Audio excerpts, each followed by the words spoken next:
Hello guys and welcome back to my YouTube channel. Today's topic is how to calculate your GPA. All of you must have been hearing the word GPA. It stands for grade point average.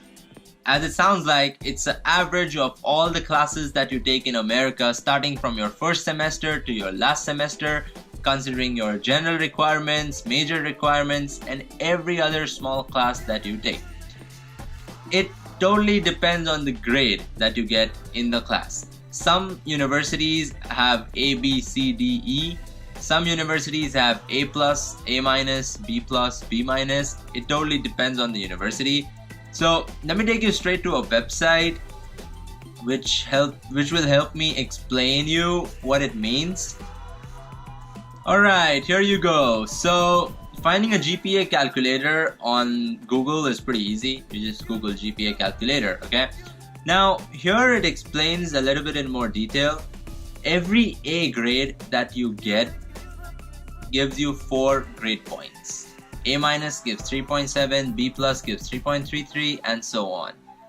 As I explained in my previous video about unit system, that every class has a specific number of units. So if you get an A in that class and that class is a 4-unit class, then it's 4 multiplied by 4, which is a 4-unit class multiplied by the 4 grade points that you got by getting an A in that, right?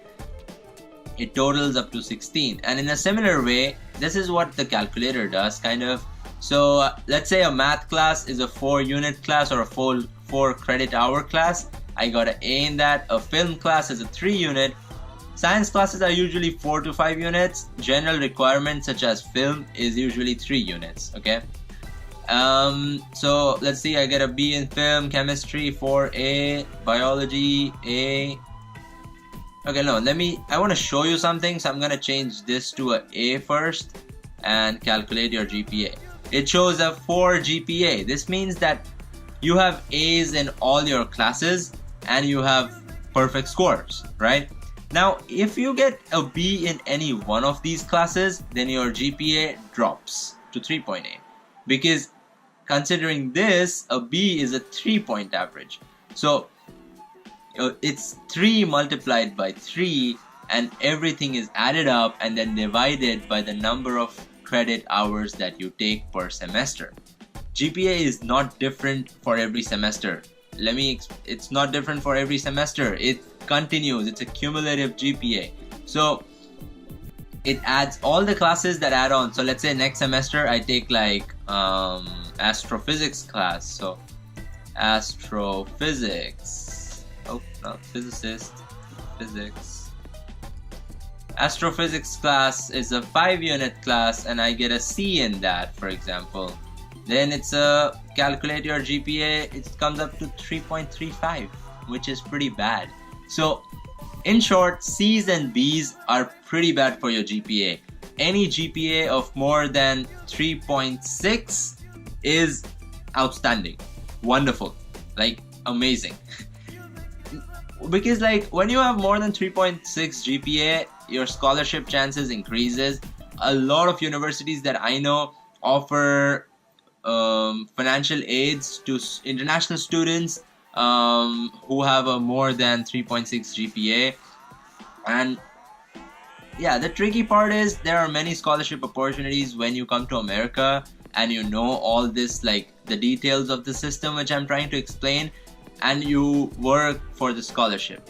But sitting in your home country, being an incoming freshman, it's very hard to get a scholarship. So I would suggest that take a step, come to America. Doesn't matter if you come to a community college, learn all the details of the American educational system, and then plan your transfer and your scholarship opportunities.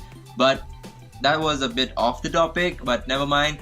So I hope I helped you to learn a little bit more about what GPA is, and GPA matters a lot. So starting from the first semester, you should maintain all A's in your classes, because a lot of people I know have like 3.2 GPA or something like that, and then they start working hard later and get A's. But that So once you leave a 4.0 and go down, you can never go back to a 4.0, as you know, right? Because like once you get a B in any class, that class does not get cancelled unless you retake the same class, which is a waste of money and waste of time. Okay, so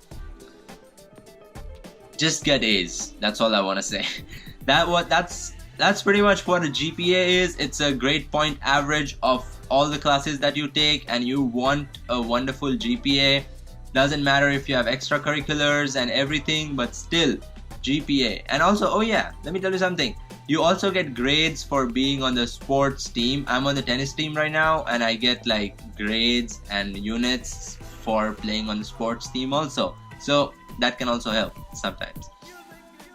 That's all for today. I hope you like the video. Click the thumbs up and do subscribe to my YouTube channel. Check out my other videos. I make a lot of YouTube videos, and let me know if you have any other questions on this email. You can email me anytime. Okay, thank you so much for watching.